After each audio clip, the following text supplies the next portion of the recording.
leitura deste texto, né, a gente pode entender que a escravidão foi uma instituição que existe na história da humanidade desde a Idade Antiga. E há menos de 150 anos ela foi abolida na sociedade. A escravidão deixou tristes marcas no Brasil, como o racismo e a desigualdade social. Todas as construções e obras do nosso país, até o final do século XIX, foram construídas a partir da mão de obra escrava. Mesmo abolindo a escravidão lá em 1888, o Estado brasileiro não teve discriminação e não integrou o negro na sociedade. Além de também não subsidiar sua inserção social, não forneceu condições de dignidade para os escravos recém-libertos, como moradia ou alimentação. Coincidentemente, hoje, dia 13 de maio, se passaram 133 anos da abolição da escravidão. E o sentimento de culpa por esse processo, por essa situação, né, quase não existe no Brasil. Quase não existe algum remorso por esse terrível momento, por esse evento que foi a escravidão. Então a gente permanece num contexto de quase amnésia, né, nacional. A prova disso é que hoje no Brasil existem poucos espaços de memória coletiva sobre a escravidão, poucas obras, pouco espaço em museus, quase não existem memoriais em homenagem aos povos que foram escravizados, né? E a gente também tem alguns números, né, sobre a questão racial, sobre a violência no Brasil. Então, a gente tem aqui que 54% da população brasileira é composta por negros ou pardos, e 46% de brancos. Já na questão das vítimas de homicídio, 71% das pessoas que foram assassinadas eram pessoas negras, né? Então a gente mostra essa discrepância dos dados, né? A grande maioria dos assassinados, dos homicídios no Brasil, foram pessoas que foram mortas, eram da cor preta, né? Avançando aqui, também a gente tem aqui a taxa de analfabetismo. Ou seja, no Brasil, para cada 4 analfabetos brancos, existem 9 negros. Então, mais que o dobro, né? Tem o dobro de analfabetos negros em relação às pessoas brancas. Na questão de cargos de chefia também, para cada 7 chefes brancos, a gente só tem um chefe preto ou pardo. Ou seja, também a gente vai ver essa questão da discriminação e da desigualdade em alguns desses números, né, que a gente está mostrando. Então, por isso que é necessário estudar essa história do Brasil, a história da escravidão, para a gente trazer para o debate, né, a discussão a respeito dessa nossa identidade nacional, para finalmente a gente se fortalecer como nação. Enquanto a gente não resolver, né, essa situação, não pode ser esquecida, deixada para trás, apesar de ter 150 anos que a escravidão, mais de 130 anos que a escravidão foi abolida, a gente não pode, na verdade, foi deixado para trás essa discussão.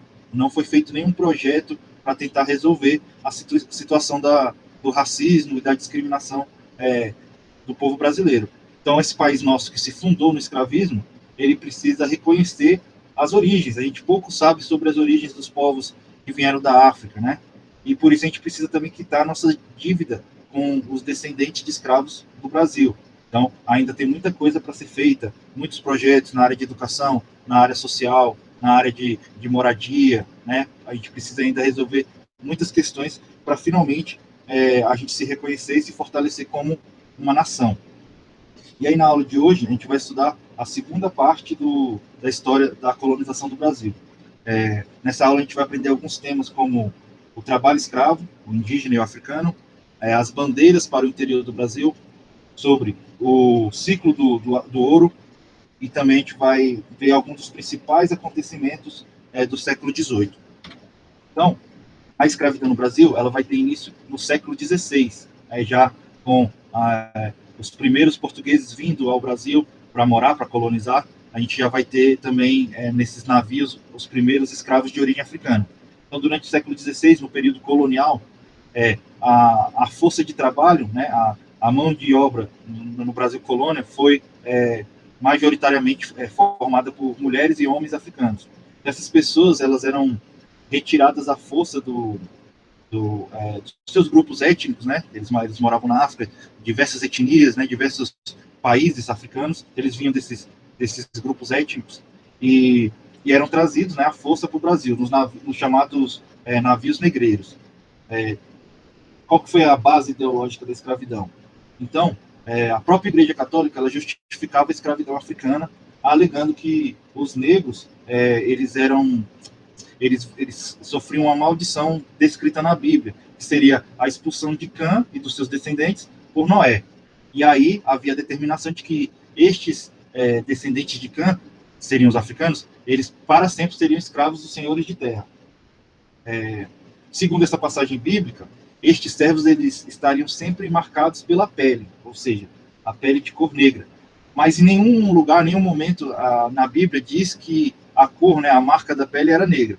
Mas a igreja, lá pelo século XVI, a igreja católica, ela vai fazer essa interpretação a fim de desumanizar os negros africanos e justificar as violências que eles sofriam e a questão do trabalho compulsório, da escravidão. Nessa mesma base ideológica, né, que vem da igreja católica, ela afirmava que os africanos eram infiéis, porque eles conheciam a palavra de Deus, eles conheciam o cristianismo, mas eles se recusaram a se converter ao cristianismo. Já os indígenas, não. Eles deveriam ser catequizados. Mas caso eles se negassem a ser escravizados, caso eles se negassem a ser catequizados, eles poderiam ser escravizados no conceito de guerra justa. Como é que funcionava esse negócio da escravidão, a rota da escravidão? Então, esse tráfico de escravos que ocorreu no Oceano Atlântico, ele foi responsável pela retirada de mais ou menos 13 milhões de pessoas do continente africano. E desses 13 milhões, mais de 5 milhões eles vieram parar no Brasil. O Porto do Rio de Janeiro era o local que mais recebeu africanos escravizados em todo o mundo. Nas rotas que tinham, né, da escravidão, os portugueses saíam, né, do continente e negociavam, saíam de Portugal, né, aqui, e negociavam com líderes tribais, né, nessa rota aí, nesse comércio da escravidão. Eles traziam negros de diversas etnias africanas. E as mais conhecidas foram os bantus, os sudaneses, os muçulmanos, né? Tinha alguns muçulmanos aqui na parte de cima, que eram os sudaneses muçulmanos. Então, esse foi o negócio mais lucrativo da história do Reino de Portugal. Então, os portugueses, eles lucraram muito com o comércio de escravos, muito mais do que com a própria cana-de-açúcar ou com a mineração que ocorria aqui no Brasil. Eles ganhavam mais dinheiro nesse comércio de escravos. Então, os portugueses, eles moldaram a sua economia em torno dessas atividades que envolviam escravidão. Então, como eu falei, o tráfico de escravos era a negociação, né? Era o negócio mais lucrativo para Portugal entre os séculos 16 e 17. E as principais atividades que existiam em torno da escravidão era o cultivo do fumo, né, para trocar por escravizados. Então, os portugueses vinham aqui na costa africana, no litoral africano, e faziam essa troca por africanos que foram escravizados, né, escravos de guerra, nas guerras, né, tribais que existiam no continente africano. Também houve um aumento ali da indústria naval para a construção dos navios negreiros. Também haviam os transportadores, né, os marinheiros, os navegantes que faziam o transporte marítimo. Chegando nas terras brasileiras, havia o leilão, né, no porto para a compra dos escravos pelos fazendeiros no Brasil. E também a finalidade, né, do escravo que vinha da África era para trabalhar nos engenhos, nas minas de ouro, nas cidades, trabalhos domésticos, né, nas casas e nos comércios. E aqui na rota da escravidão, né, o Brasil recebeu africanos, principalmente de duas etnias: os sudaneses, que é dessa parte aqui da África, mais do centro-norte, e os bantus, que eram dessa região mais ao sul da África. E os principais portos que recebiam esses escravos eram São Luís, Olinda, Salvador e o Rio de Janeiro. Como é que funcionava o trabalho escravo no Brasil? Então, os escravizados, eles trabalhavam principalmente nos latifúndios de cana-de-açúcar, na produção de café, também trabalhava nas minas de ouro e diamante e nos diversos serviços, né, serviços domésticos, nas casas, e também tinha um outro tipo de trabalho escravo, que era o chamado escravo de ganho, que eles realizavam pequeno comércio e serviços, né, venda e serviços nos espaços urbanos. Vamos avançar. Então, a escravidão ela foi um processo imensamente violento, né? A mão de obra negra ela era submetida a longas jornadas de trabalho, sem alimentação, sem condição de vida adequada. A gente vê aqui na imagem, né? Aqui era a senzala, então olha o tanto de pessoas que tinham que morar, né? Nesse espaço bem pequeno. Eles também tinham uma baixa expectativa de vida, não, poucos chegavam à vida acima dos 30 anos, né? E havia também uma alta taxa de mortalidade infantil. E tudo que eles produziam era tomado pelos seus senhores, eles não eram, né, lembrando, eles não eram remunerados pelo seu trabalho. Além disso, eram aplicadas várias formas de castigo físico, né, com punição por mau comportamento ou baixa produtividade. As principais formas de castigo eram as chibatadas no tronco, os açoites, o uso de grilhões, né, correntes e outros castigos que visavam humilhar e violentar essa população de escravizados. As mulheres negras também elas eram vítimas de vários atos de violência sexual. Então, essa era o que acontecia, né? A escravidão ela era havia muitas punições, foi um momento, né, de extrema violência. E aí, dando sequência, a gente agora vai chegar na parte do conteúdo que a gente fala sobre a conquista do interior. Como é que, nesse momento aí, até o século XVII, o Brasil era praticamente... ele praticamente existia só no litoral do Nordeste, no litoral do Sudeste, né, Rio de Janeiro, no litoral de São Paulo, lá em São Vicente. E aí, após a crise ali do açúcar, os colonos brasileiros eles vão ter que buscar umas novas formas de riquezas, né, novas formas de trabalho. E aí a gente vai ter essa corrida para o interior, essas migrações para o interior do Brasil. E um dos principais responsáveis, né, por essas conquistas vão ser os bandeirantes. E quem eram os bandeirantes? Eles eram pessoas que penetravam o interior do Brasil em busca de riquezas minerais, né, como o ouro e o diamante. Eles também buscavam a caça, né, de indígenas para escravização, e eles também tinham como objetivo exterminar, né, acabar com os quilombos que estavam sendo formados pelo Brasil. Então, os quilombos eram os ajuntamentos de negros foragidos, né, negros que fugiam da repressão ali da escravidão, e eles iam para dentro do interior, para as matas, e formavam pequenas comunidades rurais, né, que eram os quilombos. Então, os bandeirantes também tinham essa função aí de exterminar os quilombos. E as bandeiras, as campanhas que foram receber esse nome, essas expedições que receberam o nome de bandeira, tinha o objetivo de encontrar, né, como eu falei, metais preciosos, aprisionar índios, e elas surgiram a partir do século XVII. Elas eram expedições militares exploratórias, organizadas e também patrocinadas por particulares. Elas podiam ocorrer a pé ou a cavalo, ou por meio dos rios, né? Essas bandeiras elas entravam pelo sertão, pelo interior e ultrapassavam a linha divisória do Tratado das Tordesilhas. E isso que vai colaborar para a ampliação do território brasileiro, né? O Brasil acabou virando esse país enorme, muito por causa dessas conquistas aí dos bandeirantes. E aí a gente tinha alguns tipos de bandeiras, né? Havia as bandeiras de apresamento, ou seja, era a captura dos indígenas, elas tinham o objetivo capturar indígenas para serem usados para mão de obra escrava. A gente tinha as bandeiras de prospecção, que eram destinadas a encontrar o ouro, a prata, o diamante, cobre, outras pedras preciosas, e as bandeiras de contrato. E essas eram destinadas mais para a guerra, para destruir os quilombos e recapturar os escravos fugidos. Beleza? Então, vamos ver como é que era o processo, como se deu o processo ali das bandeiras. Essas bandeiras, elas partiam geralmente da Vila de São Vicente, que hoje é uma cidade, um município próximo a Santos, aqui São Vicente, nesse mapa, Santos, são municípios do litoral de São Paulo. Então, uma das primeiras cidades do Brasil foi São Vicente. E como as bandeiras partiam da Vila de São Vicente, a cidade ficou conhecida como a capital dos bandeirantes. E por que os paulistas, né, os colonos de São Paulo, eles vão se aventurar nessas expedições? Porque a região de São Paulo ela possuía um solo pobre, ela não conseguia competir não tinha concorrência com o açúcar, né, com a economia açucareira lá do Nordeste. Então, se a gente pegar esse mapa aqui dos engenhos, a gente consegue observar aqui, ó, nessa região aqui, onde hoje é Pernambuco, Rio Grande do Norte, Paraíba, tinha 66 engenhos. Nessa região aqui mais para Alagoas, Bahia, tinha cerca de 40 engenhos.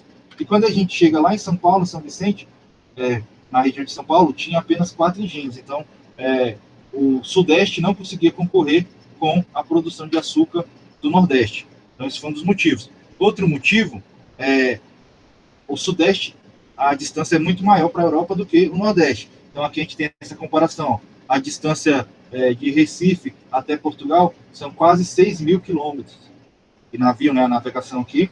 Já a distância de São Paulo para Portugal, 8 mil quilômetros. Então, aumentava, né, o trajeto, e isso acabava dificultando o transporte do açúcar do Sudeste de São Paulo para a Europa. Era mais barato o transporte do açúcar do Nordeste do que de São Paulo. E também havia nessa região uma grande presença de índios.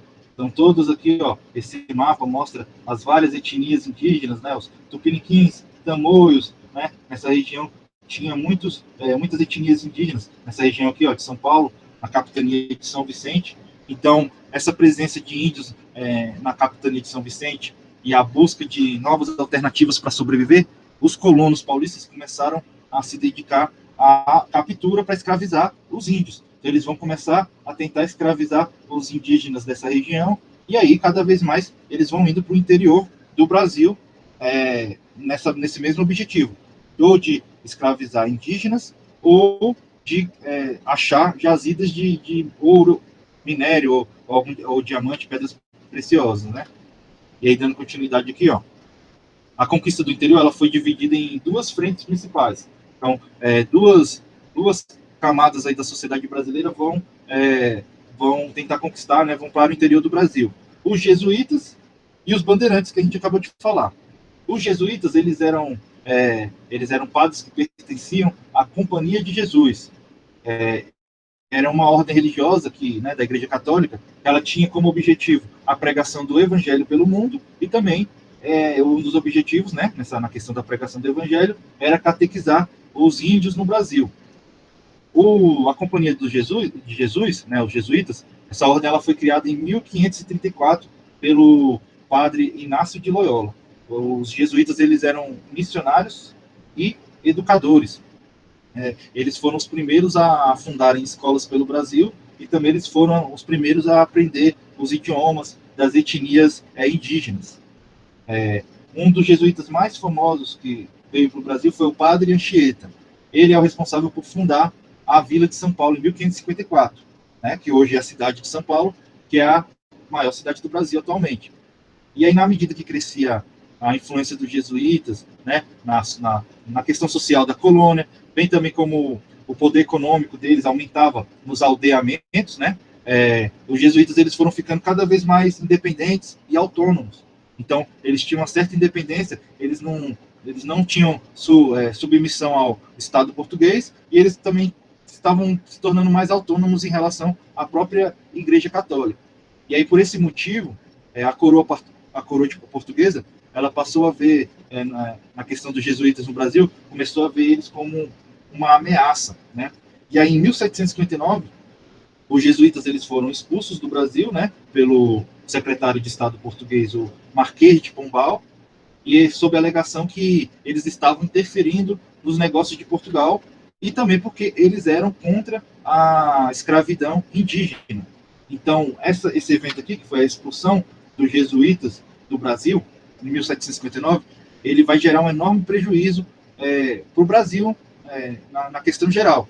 Ele vai gerar um prejuízo porque vai aumentar a escravidão dos indígenas, vai gerar prejuízo na questão da educação e no ensino da colônia, porque a colônia brasileira ela vai deixar de ter qualquer sistema de ensino. Então, o Brasil vai ficar atrasado aí mais de 100 anos até fundar as primeiras instituições de ensino por causa dessa expulsão dos jesuítas, né? Então, isso vai prejudicar a questão da educação no Brasil, porque os jesuítas que eram os responsáveis pelos primeiros sistemas de ensino no Brasil, né? No Brasil colônia. E, enquanto isso, por exemplo, nos Estados Unidos já estava sendo fundada as primeiras universidades, a Universidade de Harvard e outras pelos protestantes, né, que tinham mais ou menos a missão parecida ali dos jesuítas, né. Então, os Estados Unidos já estavam fundando suas universidades, e no Brasil, os únicos responsáveis pelo ensino, né, por ensinar o português para os índios, né, que eram jesuítas, eles foram expulsos. Então, o Brasil ficou prejudicado na questão do ensino. E aos bandeirantes, eles tinham, como a gente já falou, o objetivo de buscar metais preciosos e escravizar os indígenas. Eles que foram responsáveis pela interiorização do Brasil. E eles também vão abrir, né, novos caminhos, os chamados caminhos novos, né? Então, aqui o interior do Brasil, né, o Brasil aqui era o Tratado de Tordesilhas, então os bandeirantes vão sair aqui principalmente do Sudeste e vão conquistar o interior do Brasil, né, em direção ao centro, em direção ao norte, em direção ao sul do Brasil. Então, como resultado dessa conquista do interior, da exploração dos bandeirantes, a gente vai ter milhares de indígenas que vão ser escravizados, né? E também vai ter a criação de novos estados. Olha o mapa do Brasil em 1709. E aí, em 1789, a gente vai ter a criação de novos estados, né? Por exemplo, São Paulo era isso aqui tudo, eles não tinham conhecimento do que tinha, né? Mais para dentro aqui. Então, a gente vai ter a criação de novos estados como Minas Gerais, como Goiás, como Mato Grosso, Espírito Santo e o Rio Grande do Sul. Então, essas são os grandes acontecimentos a partir da conquista do interior e a partir dessas expedições aí dos bandeirantes. E aí também nesse momento aí entre os séculos 17 e 18, a gente vai ter um momento da corrida do ouro. Então, em 1695, vão ser descobertas as primeiras jazidas, as primeiras fontes de ouro em Minas Gerais. E aí, com isso, vai haver um fluxo, né, uma corrida para o interior do Brasil. Vai haver, então, um grande fluxo migratório para as regiões das minas de ouro e de diamante. E aí, a partir desse momento, o eixo econômico do Brasil vai sair do Nordeste, né, e vai passar para o Centro-Sul. Então, a economia do Brasil estava concentrada no Nordeste, com a questão dos engenhos de cana-de-açúcar, e vai passar para o Centro-Sul, que aí vai ser com o quê? Com as minas, né, com a exploração do ouro em si, e com as fazendas para o abastecimento das minas de ouro. Então, vamos ter várias fazendas ali no Mato Grosso, no Rio Grande do Sul, né? Para quê? Para abastecer todo esse centro econômico da mineração. E também outro fator importante, um dos resultados dessa transformação social e econômica, vai ser a transferência da capital do Brasil, de Salvador, no Nordeste, para o Sudeste, né, para o Rio de Janeiro. Então, a gente vê que o eixo econômico, inclusive a capital do Brasil vai mudar. A capital do Brasil vai mais para o sul, né, vai lá para o Rio de Janeiro. E também ali por volta ali do século XVIII, a gente vai ter um momento ali que é a crise do antigo regime, a crise do sistema colonial. Então, no século XVIII, o mundo ele vai ser palco de grandes mudanças no contexto internacional. E aí, essas mudanças elas vão ser baseadas no debate, né, nas revoltas, nas manifestações, por causa desse antigo sistema colonial. E aí, na Europa, principalmente na França, e na Inglaterra também, e nos Estados Unidos, surgiram novas ideias, né, novas correntes ideológicas, como o Iluminismo. E o Iluminismo ele defendia a razão, defendia os ideais de liberdade, igualdade e fraternidade entre os povos. E também a gente vai ter outra corrente ideológica, outra corrente econômica, que vai ser o liberalismo. O liberalismo ele defendia também as liberdades, os direitos e as liberdades individuais, o livre comércio, o livre mercado e a propriedade privada. Então a gente vai ter essa mudança aí no contexto, nas teorias, nas correntes ideológicas ali na Europa, a partir do século XVIII. E aí a gente vai ter como os principais pensadores, eles defendiam uma maior modernização do mundo. O mundo já não era mais compatível com a falta de liberdade, o mundo já não era mais compatível com os reis, né, opressores, os reis absolutistas, nem com os regimes coloniais, muito menos com a escravidão. E a gente vai ter uma série de pensadores, aí, os grandes teóricos do iluminismo, como, por exemplo, Thomas Hobbes. Ele nasceu na Inglaterra, a sua principal obra, o principal livro foi o Leviatã, e ele também definiu o conceito de contrato social. O que ele dizia? Que para construir uma sociedade é necessário que cada indivíduo abra mão de certos direitos para o governo zelar pela segurança e defender a propriedade privada. Então, o ser humano ele não pode sair fazendo tudo que ele quer, ele tem que abrir mão de certos direitos em prol da coletividade, em prol da segurança, né, e da sua propriedade privada. O Thomas Hobbes falava, né, a frase clássica dele é que o homem é o lobo do homem, ou seja, ele dizia que o maior inimigo do ser humano é o próprio ser humano. Outro filósofo importante ali do período foi John Locke. Ele era inglês e ele é considerado o pai do liberalismo econômico. A sua principal obra foi Ensaio acerca do entendimento humano. Ele defendia a noção de tábula rasa, que seria o quê? O ser humano nascia como uma folha em branco, como a tábula rasa seria a folha em branco, e aí a sociedade ou a educação que iria transformar essa pessoa em boa ou ruim. Ele também defendia a separação do Estado, da Igreja do Estado, né? Que antes a Igreja, o chefe da Igreja no país era o rei, então a Igreja estava vinculada ao Estado. Atualmente não, né? Atualmente no Estado é laico, então a Igreja não decide, né, as questões políticas, há uma separação do Estado e da Igreja. E também ele dizia que para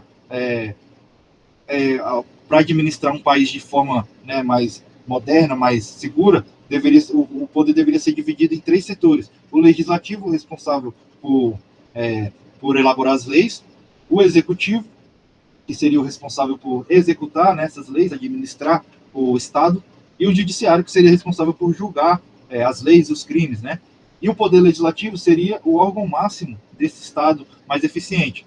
Isso ocorre, por exemplo, nas monarquias parlamentares, como na Inglaterra, né? E o Brasil já segue o sistema presidencialista, que o presidente, né, o executivo, tem mais poderes que os outros. Os outros, né, eles são equilibrados, mas o executivo acaba tendo mais funções do que os outros poderes, né? E aí ele dizia que a melhor forma, né, da democracia e da república seria o poder legislativo ter mais força. E aí seria, no caso, o parlamentarismo, né? Ou seja, não teríamos presidente, sim um primeiro-ministro que seria escolhido pelos parlamentares.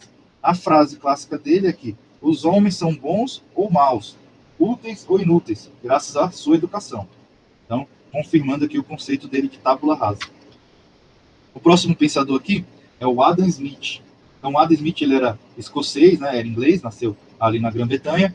Ele era considerado o pai do liberalismo econômico. Ele é autor o livro dele, a obra mais importante, é A Riqueza das Nações. O Adam Smith pregava que não deveria haver intervenção do Estado na economia. E o Estado ele deveria, né, ser limitado às funções de guardião da segurança pública e garantia da propriedade privada, além da livre negociação entre patrão e empregado. Ou seja, ele é o liberalismo clássico, né, vem do Adam Smith, sem muita interferência do Estado, né, ou seja, a noção do Estado mínimo que a gente tem hoje. E aí a frase dele é: o que vai gerar a riqueza das nações é o fato de cada indivíduo procurar seu desenvolvimento e crescimento econômico e pessoal. Então, esses foram os principais pensadores do iluminismo, da teoria, né, iluminista. E quais foram os principais acontecimentos do século XVIII? Então, primeiro aqui a gente vai ter a independência dos Estados Unidos em 1776, e aí a gente vai ter a fundação da primeira democracia moderna do mundo, né, com os Estados Unidos. Em 1789 a gente vai ter a Revolução Francesa, estabelecendo, né, o fim da monarquia. Eles vão guilhotinar os reis. Aqui é a cena da tomada de Bastilha. Eles vão guilhotinar o rei e a rainha da França, e vai dar início a uma república na França. A Revolução Francesa, que marca o início da Idade Contemporânea. E a gente também vai ter ali, ao longo do século XVII, XVIII e XIX, a Revolução Inglesa, que vai modernizar os meios de produção na Inglaterra. Certo? Então, com essas informações, a gente termina a aula de hoje, né? Se alguém tiver alguma dúvida, pode falar agora. Pode fazer a pergunta.